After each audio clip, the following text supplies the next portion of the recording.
nyame adom bibia bɔkɔpa CJ yɛda nyame ase yɛnkɔ da krata nim yɛhyɛseɛ ama na brɛ ni hɔ na mede wo bɛhyɛseɛ ɛwɔ the finder da bɔkrata mu anɔpɛyi wo hyɛ nim ha no ma Brighter Pia ɛyɛ executive director Oda Child Rights International ano na nano fieda enokɔ file ne nsɛm bi o Supreme Court ya na eno no Ghana National Association of Teachers NAT Ghana National Graduate Teachers Association na gratefo no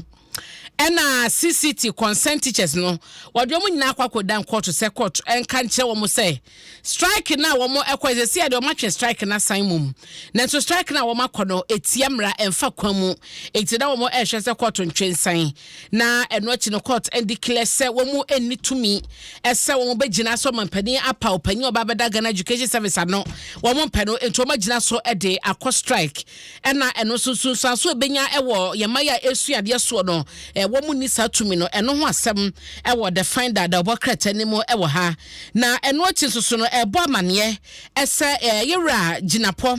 ena carry womo eni mpanyifo me na womo ekotena punoti ema Egypt da no COP 27 mpanyifo kokɔhye mu a womo ekohye akwadwendwen wiase nyina eni ewiemu babrade mu sakraye ho no na eno ena ginapo de tudwa se amama ya hodo ekase developing countries womo ka ho amaya afa da womo so etumpon akɔbanim no enhwe so womo begina yie atoto womo nyoma yesi de beye na sika bi ebeba ewo sakwan no so no womo sabeka bi womo de betumi de aboa ama ewiemu pollution ni ade ne sakaya wiase na ehwenim se ebetumi aba no ebeye adwuma the finder the bokrata e de semu yaba e wakata fa etoso enwotwe eno achi so no mede o call daily guide mu na wo hwe anim ha se ya mpanyifo kasa na eno achi so no wo hwe eye katafa etoso miensa ene amane da ha ya kokobo na ene emrase badwafie ede eninamu na kokobo ya aben no kwama emrase badwafie ene wo mo enwumadie ese anamo ya wo mo etu ne hwehwemu a ebekoso efa ken oforiata ho no wose wo mo ehwe ne ye pa no mo ye dwuma ne ye wo mo chese conflict of interest ya eno no wo mo chese enka wo hwe bo padi anka sraj ena ewo sa 2 minutes obeye ehwehwemu no ewo mu ene ensema hodro bia edom kuma no ede ehye wo mo senze mu a wode kodan efie ho no speakers nka be o mo to so aba na wo mo enchese papa no oncheda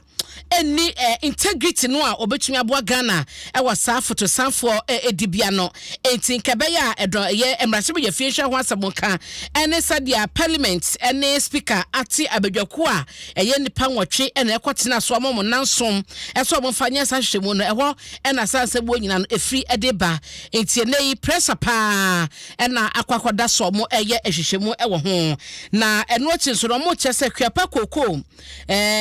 members ewo mu no ene wo mom keka ho nyina no chese wo mo president wo ma suspend no na edienti ena amanabasa wo hwe ma Fatima Ali wono ena ye president edba KKF no no no so na ye chairperson edema ye acting Asansia acting managing director Edma Kwapako Limited no eti womo echemu se eye enyema bi ekoso ya womo ehwe se bibi bia no ebeto ne kwamu ediama eno ena members no ene akuafo a ewo ho no nyina no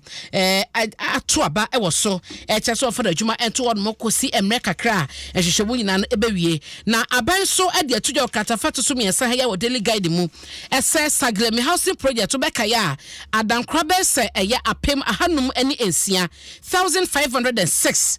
ena ye kasei no ene akan rem na aban no eche so mo de bepa nkrakra bi dia ma no na wa ye ho adwuma de awie no owi a wo matonton wasofo no ehwe eye enwuma ene eye adansie so Francis Anso Boache ena edewe etudwa ebra mid the press dwuma de bi koso enra e won kan ha ena wo che so mo hwe nim se bibia be wie duru na owie so a eye edan no mo beto no nyina no emusika no nyina no e ba ban ho na ban asanso ahye na wasanso de sika no ahye adan foforo bi mu so a wo mo ebesi ane bo no ebeba fam e de matemamofo nyina medro be ko daily graphic da bo krata no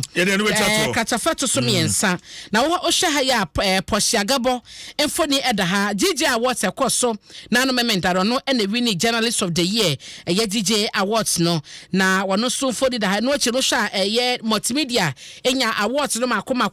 enwotwe ɛwɔ hɔ no ma ɛyɛ abasobɔ sonko bebre no ana ɛgye awɔde na yɛnua bɛma ɛyɛ Alfred amoba yɛ yabɔ na baso yi ntu bia nanom menda gigi awards ɛkɔso wo gibie no congratulations kɛseɛ ɛde ma wo na yɛkɔso ahyɛ obɔ sɛ bibibia bɛda ne kwamu gigi empanyifo so ɔmo yɛ dwumaden ɛde aboa ama nsɛmtwerɛ adwuma no ayɛ akɔnɔ na yɛ krabɛhwɛ ɔmampani so kasa yɛ de to nsɛmtwerɛfo anim sɛ kɔba sɛ bibi kɔso na ɔmo ɛhwɛ kwan a ɔman betumi afa tumpɔn a nsɛmtwerɛfo so ɛwɔ sudie nti ɔmo mo mani nko sɛ ɔmo bɛma offices ahodoɔ no ayɛ accountable na ɛgya sɛ na yɛde so bo baaban we yɛde so bo baaban we no ɔsɛ no ɛno ɛnyɛ deɛ di mpuntuo ɛba etitije we so ɛnam de bɛgyina wae na me de bɔ krate na ba me birthday nti no mama yɛ no tɛw time afiant na bɛyɛ bɛyɛ nti ɛne yɛ wa me pa chopa abna pokwa hwenia mama na wose na yɛmfansi yɛde